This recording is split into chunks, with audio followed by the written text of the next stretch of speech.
نحمده ونصلي على رسوله الكريم اما بعد فاعوذ باللہ من الشیطان الرجیم بسم اللہ الرحمن الرحیم۔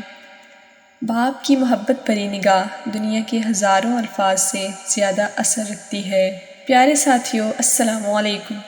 آج جس عظیم ہستی پر بات کرنے کا موقع ملا ہے وہ سایہ دار درخت کی مانند ہے جو تپتے سورج میں خود جل کر ہمیں سایہ دیتا ہے۔ وہ ہستی والد ہے، باپ جو خود تھک جاتا ہے مگر اپنی اولاد کو سکون فراہم کرنے میں کوئی کسر نہیں چھوڑتا۔ باپ کی محبت وقت کی طرح ہوتی ہے جو ہمیشہ ساتھ رہتی ہے مگر نظر نہیں آتی۔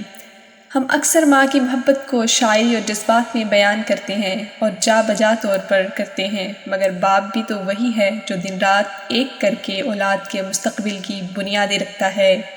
اس کا پیار کم نہیں ہوتا، بس وہ الفاظ کے بجائے عمل سے محبت دکھاتا ہے۔ وہ شخص جو اپنی اولاد کے لیے خود کو بھول جائے، دنیا اسے باپ کہتی ہے۔ یوم والد منانے کا مقصد صرف تحفے دینا نہیں بلکہ اس ہستی کے مقام اور قربانیوں کو تسلیم کرنا ہے۔ ایک سچے بیٹے یا بیٹی کے لیے ہر دن، ہر لمحہ والد کے احسانات کا دن ہوتا ہے۔ ایک دن کیا، ایک پوری زندگی بھی باپ کی جدوجہد کا بدلہ نہیں ہو سکتی۔ باپ کی دعائیں وہ خزانے ہیں جو خاموشی سے زندگی کو سنوارتی ہیں۔ باپ نہ صرف اولاد کے خوابوں کا محافظ ہوتا ہے بلکہ وہ ان خوابوں کی تعبیر کے لیے خود کے خواب قربان کر دیتا ہے۔ جب ہم سوتے ہیں وہ جاگ رہا ہوتا ہے، جب ہم خوش ہوتے ہیں وہ دل سے شکر ادا کرتا ہے۔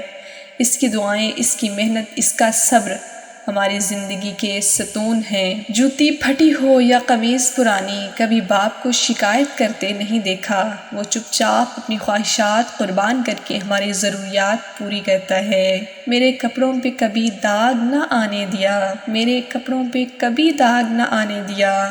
باپ خود پرانے کپڑے پہنتا رہا۔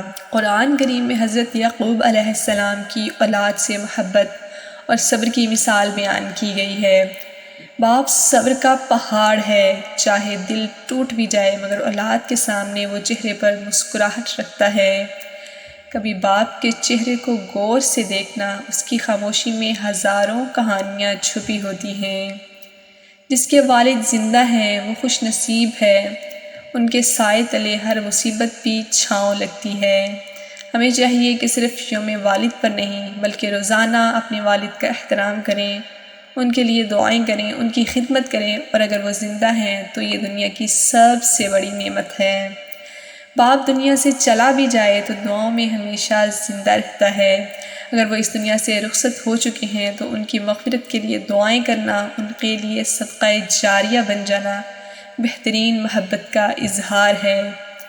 باپ وہ چراغ ہے جو خود جلتا ہے مگر اولاد کو روشنی دیتا ہے۔